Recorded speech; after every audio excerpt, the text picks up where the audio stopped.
وڵاتپارێزی شاری دۆستخورمات و هەستان بە کۆکردنەوەی واژوو لە سەرجەم تین و توێژەکانی شاری دۆستخوارەوە بەرامبەر ئەو داگیرکاریەی تورکیا بەرامبەر بە خاکی هەرێمی کوردستان.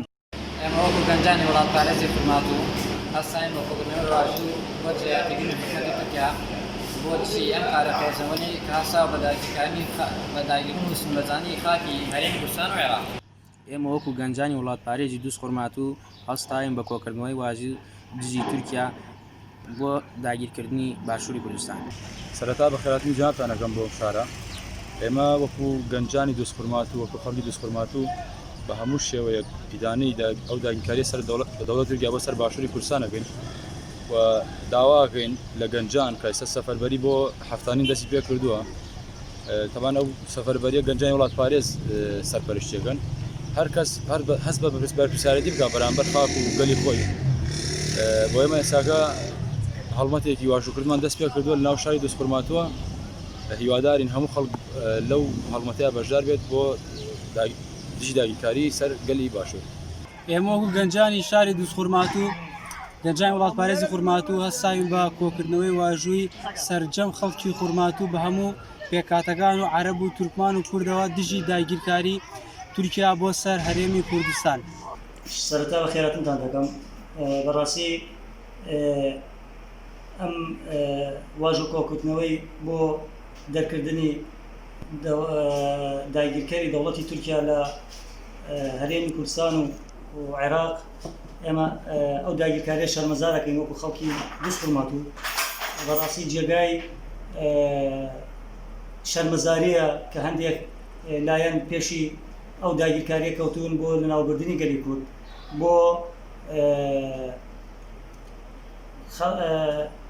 داگیرکاری لەسەر باشووری کوردستان و هەم بەزاندنی سنووری عێراق ئەو بۆ خۆی لە یاسا نێودەوڵەتیەکانە تاوانیەکە. هیوادارین حکوومەتی عێراق بتوانێت لە ڕێگای UN-ەوە شکایەت بکات لە بەرامبەر ئەم داگیرکاریە و خەڵکی ئێمە ئەم داگیرکاریە قبوڵ مەکەن. بەداخەوە هەر جارێک ڕۆژەکێک بۆ باشووری کوردستان دروست دەکەن بۆ ئەوەی چاوپۆشی لەو داگیرکاریە بکەن، چاوپۆشی لەو هێزانە بکەن کە دێنە باشووری کوردستان و بەتەمای داگیرکاری. پێویستە خەڵکی ئێمە هوشیار بێ، خەڵکی ئێمە خاوەن هەڵوێست بێ، خەڵکی ئێمە خاوەن کەرامەت لە خاوەندایەتی لە کەرامەتی خۆی بکە، خاوەندایەتی لە شەرەف و ناموسی خۆی بکە. بەڕاستی داگیرکردنی خاک و نیشتیمان، داگیرکردنی دایکە. پێویستە خەڵکی ئێمە لە ئاستی بەرپرسیارەتێکی گەورەیە بێ، لە ئاستی ئەوەیە بێ بتوانێت پارێزگاری لە دایک و شەرەف و ناموسی خۆی بکە. و داوای ئێمە ئەوەیە هەر گەنجێک، هەر ئینسانێکی کوردی خاوەن غیرەت و بە شەرەف پێویستە لە بەرامبەرەوە داگیرکاریە ڕاوەستێ و قبوڵی نەکا، بە هەر شێوەیەک چالاکی ئەنجام بدە، ناڕەزایەتی دەرببڕێ بە هەموو شێوەیەک.